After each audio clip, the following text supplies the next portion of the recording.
Ырчы Кызсайкыл Кабулова 31-октябрда 23 жашка толуп, туулган күнүн шаардагы кафелердин биринде белгиледи. Кечеге ырчынын жакындары, ата-энеси жана чыгармачылыктагы достору келишти. Алгач Кызсайкыл Кабулованы ырчы Калыс Жакупов алып кирип, андан соң ырчынын ата-энеси кызын куттуктап iPhone 13 үлгүсүндөгү уюлдук телефон белек кылышты. iPhone 13 үлгүсүндөгү телефон алып беребиз дегенде мен жок дегем, себеби ошол акчага үйгө бир нерсе кылалы деп айткам. Бирок мен үчүн бул күтүүсүз белек болду. Мен жок дегенде духий болуш керек деп ойлогом. Көрсө андай эмес экен. Ар бир бала ата-энесин ыраазы кылыш керек да. Мен дагы өмүрүмдүн аягына чейин ата-энемди ыраазы кылган болгон аракетимди жасайм. Мага ушундай өмүрдү берген эки адамга тең ыраазымын, дейт Кызсайкыл Кабулова.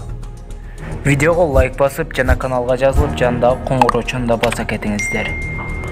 Орусиянын Москва шаарында курулуш иштерине 40%га жакын жумушчулар жетишпейт. Бул тууралуу шаардын вице-мэри Андрей Бочкаров билдиргенин Орусиялык ТАСС басылмасы жазып чыкты. Маалыматка жазылгандай, аталган шаардагы курулуш иштерине 80 000 жумушчу жетишпейт. Азыркы учурда жумушчулар, инженер, техник кызматкерлери жетишсиз. Бул Москва шаарында массалык курулуш иштери жүрүп жаткандыгы менен байланыштуу.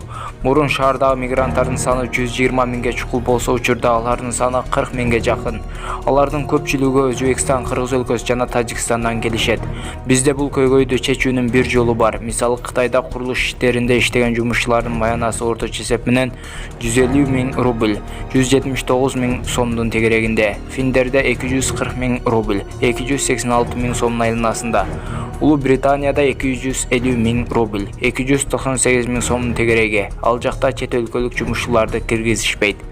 Мен курулуш комплексиндеги кесиптештериме жана подрядчыларга Москва шаарындагы курулуш объектилеринде чет элдик жумушчу күчү жок иштөөгө мүмкүндүк берүүчү иш-чаралардын планын иштеп чыгуу тапшырмасын койдум, деген Бочкарев. Ошондой эле вице-мэр курулуш иштеринде жумушчулардын саны 3 эсе аз болуп, маяна 2-3 эсе көп болушу керектигин айткан.